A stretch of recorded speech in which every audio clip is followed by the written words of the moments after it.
Hate, stamp and smash centrism. In the present world situation there are two important phenomena. On the one hand, there is U.S. imperialism's naked aggression against Cambodia. The U.S. imperialists have thrown away all pretenses and invaded Cambodia. Their logic is Hitler's logic, the logic of all aggressors. They cannot wait anymore, they can no longer talk of peace. Now they will attack one country after another. So this is the beginning of the Third World War. On the other hand, the Revolutionary United Front of the Peoples of Vietnam, Cambodia and Laos, under the leadership of China, has been built up to fight the U.S. aggressors. The unity of the three Indo-Chinese peoples have been achieved. This is a great thing in the world history, which did not exist when Hitler's hordes marched across Sudetenland. The Second World War was preceded by Munich, by great betrayal. But now the United Front of Revolutionary Peoples under the leadership of China is taking shape. So this is the great beginning of the defeat of imperialism and the great beginning of the victory of the world's people. The same kind of phenomena exists in India also. India's reactionary ruling classes are making frenzied preparations to suit the global strategy of U.S. imperialism and Soviet social imperialism.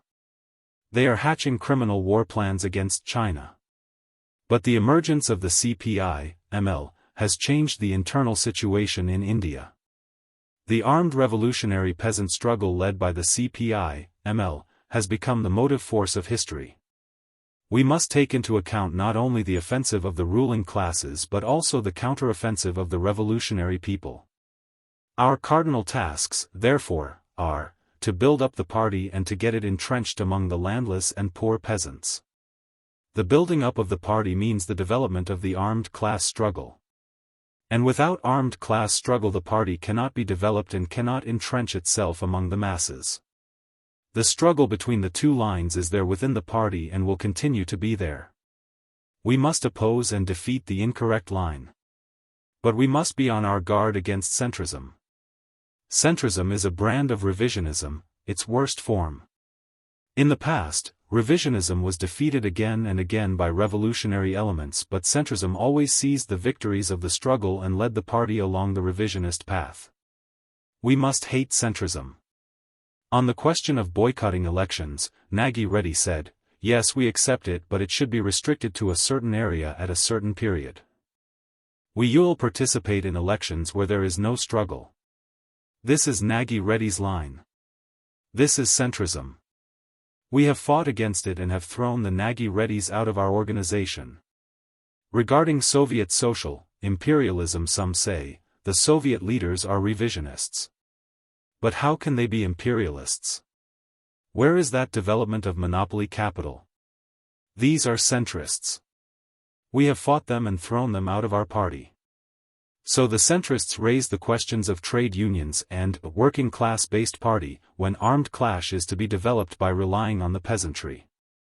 We fought Assist Sun and Company on these lines and threw them out of the party. We must not only distinguish between the correct and incorrect line but also find out the centrist position and smash it. Now the centrist attack is coming from inside the party. On the question of using firearms, the dependence on the petty bourgeois intellectuals and the battle of annihilation, the party is facing centrist attacks. It must be understood that the battle of annihilation is both a higher form of class struggle and starting point of guerrilla war. There are two deviations on this question. 1. Some comrades agree that annihilation is the starting point of guerrilla war, but they do not agree that it is a higher form of class struggle. It should be borne in mind that only through the development of class struggle can all the problem be solved. 2. There are other comrades who carried on class struggle, the struggle for the seizure of landlords' land and property, but did not wage the battle of annihilation. So the cadres became degenerate, they were lost.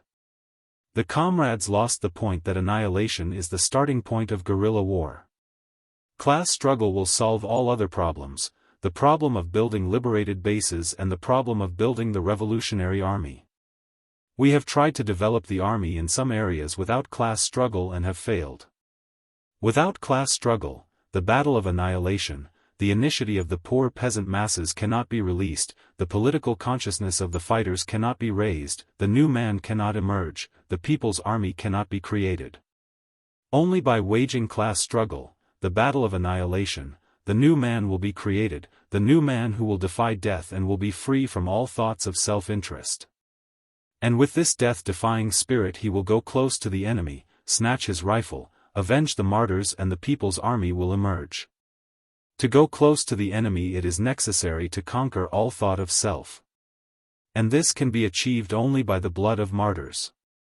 That inspires and creates new men out of the fighters, fill them with class hatred and makes them go close to the enemy and snatch his rifle with bare hands. We have poured much of our blood in Srikakulam and we have spilled much blood of the enemy. Yet the class enemy exists there. Unless we throw the class enemy out of the land, a new consciousness, a new confidence cannot arise. We cannot then go close to the enemy and snatch his rifle. It is the class struggle that can solve this problem of building the people's army. The annihilation of the class enemy, this weapon in our hands, is the greatest danger of the reactionaries and revisionists all the world over. So the leaders of world revisionism are trying to contact the various groups which pay lip service to Chairman Mao and the CPC and are trying to unite them to oppose the battle of annihilation of the class enemy. We refuse to unite with these groups because they are opposed to annihilation of the class enemy, to class struggle, and so, are enemies of the people. Why am I against taking up firearms now? Is it not our dream that landless and poor peasants will take up rifles in their shoulders and march forward? Yet the use of firearms at this stage, instead of releasing the initiative of the peasant masses to annihilate the class enemy, stifles it. If guerrilla fighters start the battle of annihilation with their conventional weapons, the common landless and poor peasants will come forward with bare hands and join the battle of annihilation. A common landless peasant, ground down by age-old oppression, will see the light and avenge himself on the class enemy. His initiative will be released. In this way the peasant masses will join the guerrilla fighters, their revolutionary enthusiasm will know no bounds and a mighty wave of people's upsurge will sweep the country. After the initiative of the peasant masses, to annihilate the class enemy with bare hands or home-made weapons, has been released and the peasants' revolutionary power has been established, they should take up the gun and face the world.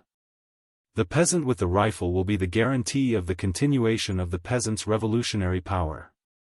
Comrades, the peasants' suffering has reached a stage when they can no longer endure it. If we can show them the way, there is not a single point in India where the peasants will not be roused to action. There is the possibility of a tremendous upsurge in India if we consciously work for it. Guerrilla war can be waged through the battle of annihilation in every village in India. So, start as many points of armed struggle as possible. Don't try to concentrate. Expand anywhere and everywhere. This is one principle to be followed. The other principle is, carry on the battle of annihilation of the class enemy. All the revisionists, all the groups taking the name of Chairman Mao, are attacking us on this issue of the battle of annihilation. So comrades, anyone who opposes this battle of annihilation cannot remain with us. We will not allow them to remain in our party. One can see how the revolutionary armed peasant struggle is rousing the other classes. Look at Calcutta. The revolutionary struggle of the youths of Calcutta surges forward under the impact of the armed peasant struggle. The working class in Calcutta is also rising. And I hope there will be revolutionary upsurge of the working class not only in Calcutta, but in all other cities of India. This is bound to happen. The situation in the cities will then change completely. Comrades, let a vigorous armed peasant struggle rage all over India after the victorious conclusion of our Congress.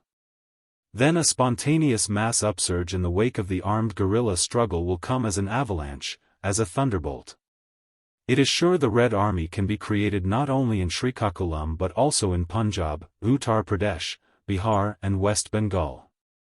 With these contingents of the Liberation Army, the Indian peasants will march forward and complete the revolution. Three-factor guarantee the victory of the revolution. First, the revolution that has been delayed by more than 20 years brooks no further delay. Second, the revolution is taking place in the era of total collapse of imperialism and the worldwide victory of socialism, the era of Mao Zedong thought. Third, we have been able to hold this Congress despite severe repression. Comrades, let us march forward.